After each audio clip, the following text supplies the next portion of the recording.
And coming your way next, we have Tax Solutions. This is a presentation of accurate records and tax services where the chief CPA is Mr. Adil Baloch.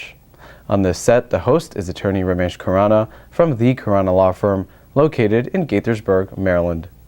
This week, attorney Khurana questions CPA Baloch on IRS penalty abatement.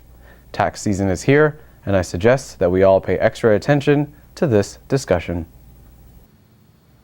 This is Ramesh Khurana, attorney at law. I have my office in Gaithersburg, and I am privileged to welcome to our studio Mr. Adil Baloch, CPA. Welcome. Thank you.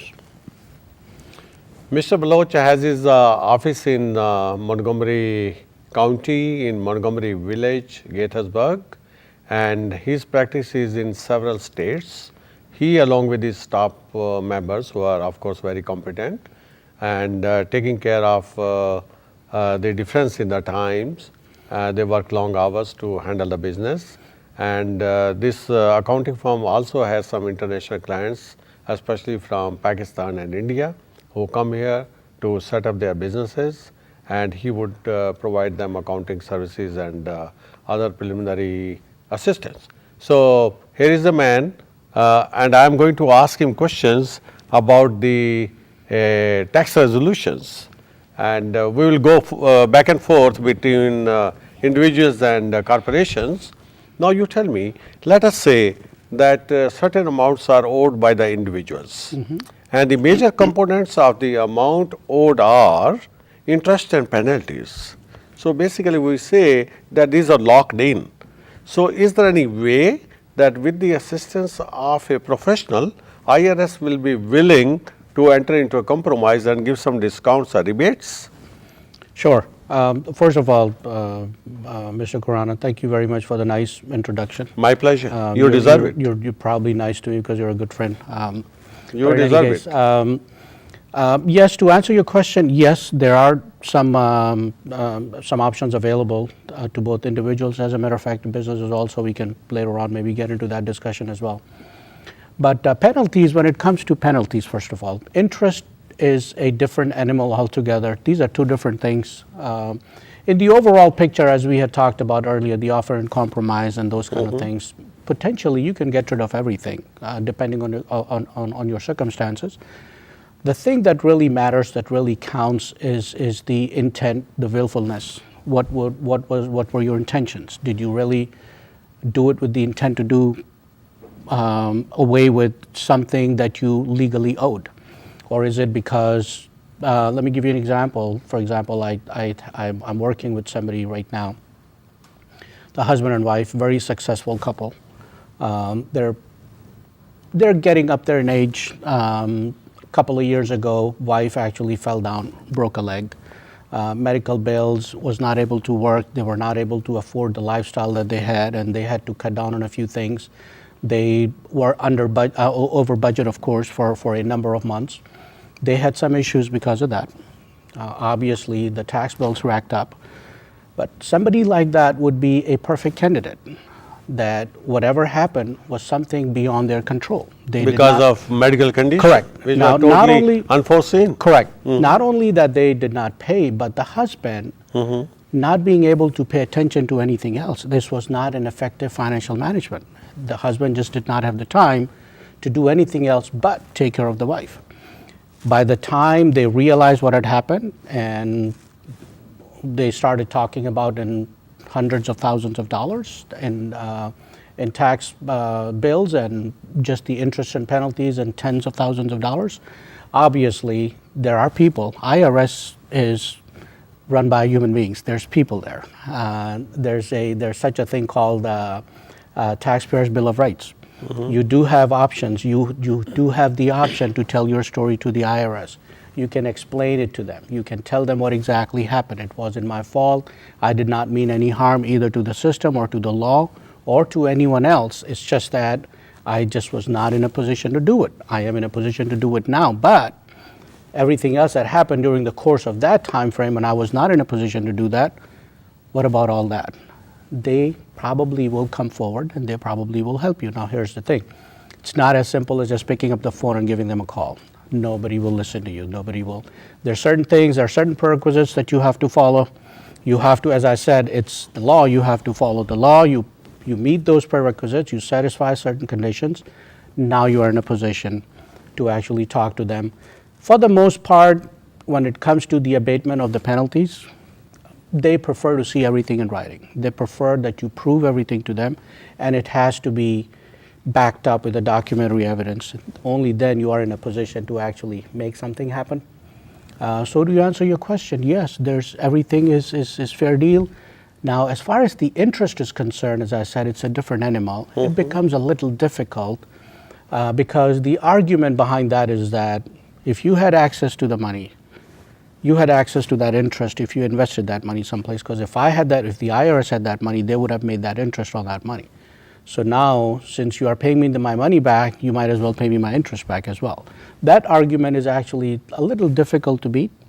Overcome, exactly. Yes, I can understand. So those things are a little difficult to overcome. But again, if it's a case of offer and compromise, everything is fair deal. The whole thing goes away, including interest and penalties. Right. So it all depends on what your situation is. As long as you are consulting with a competent professional who understands these things and can guide you through the process, can navigate you, gives you the best option available for you, only then you can count on the fact that maybe all of it will disappear. You have beautifully explained, Adil. You know, this reminds me of selling your home, which is under water, when you do a short sale. Like, you can have the short sale approval from the bank only when you honestly provide your financials to the bank and you open up. You tell them like what you have got and what are your plans.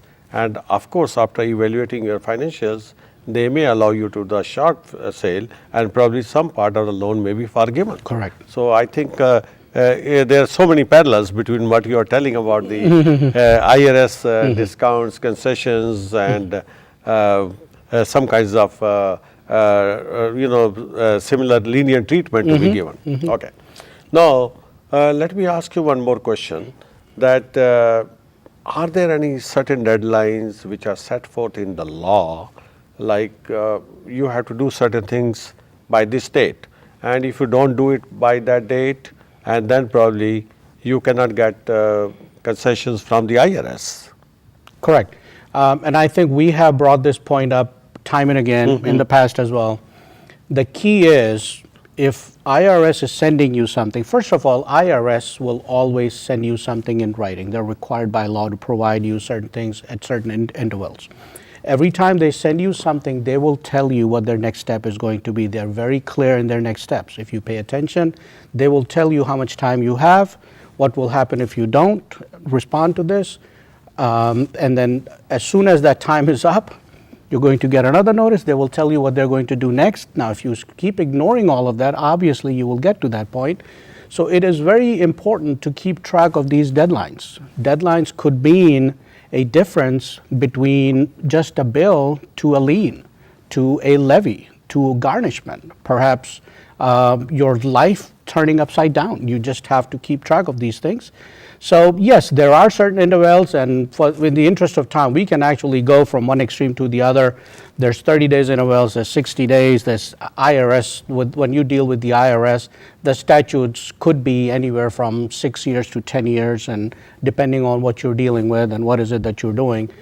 But so there's a statute of limitation. Statute of limitation, eventually there's a collection statute of limitation, there's an assessment statute of limitation, there's a deadline for responses, there's a deadline before your case is assigned from just the IRS automated system to an actual agent.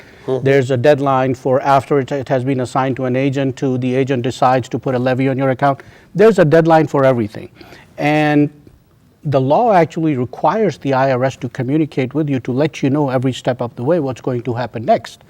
Now, they are doing their job. They're sending you everything. Now, if you decide to ignore it and you don't follow up, obviously they have all the rights to do what they are going to do. Right. You know, when you said one thing, that IRS always communicates with you in writing.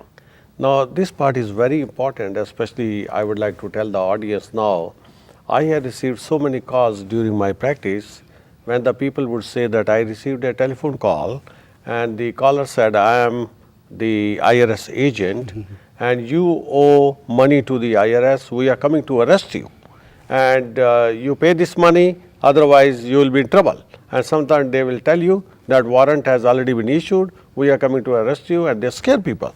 And the most important thing to keep in mind is that nobody calls you on phone to threat you like that. No calls will be received from IRS. You will get communications as you rightly said.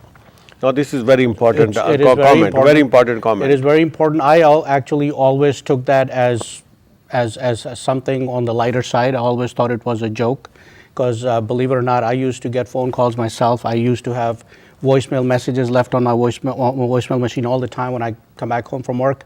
As a matter of fact, even my kids, my son would ask me, what's this? And then I sat down and I explained everything to him. Luckily, there was a segment on one of the TV channels that night, and I actually showed it to my son that this is all scam and you really have to be careful with these things. It's really sad because on the side of the caution, my elderly clients, when they get these phone calls, it is so difficult to explain it to them when they call in. And they're just all nervous and they just think that the sky is going to fall down, and so that's when it becomes a serious matter. So it is very important for people to realize what the law says. IRS will always communicate in writing with you. They are never going to call you, let alone calling you with the threats to put you in jail or something like that. You can actually get this information on the IRS website as well. IRS will tell you exactly how to respond to these things. You have to report it to the appropriate authorities. And you just do your part and just ignore it at the end of the day after that. You know, very interesting. 2 days back I received a call from one lady in Florida. You will be surprised to know that. And this lady told me that I received a call about 15 minutes back, and the caller said, and the number which was coming on her cell was 911.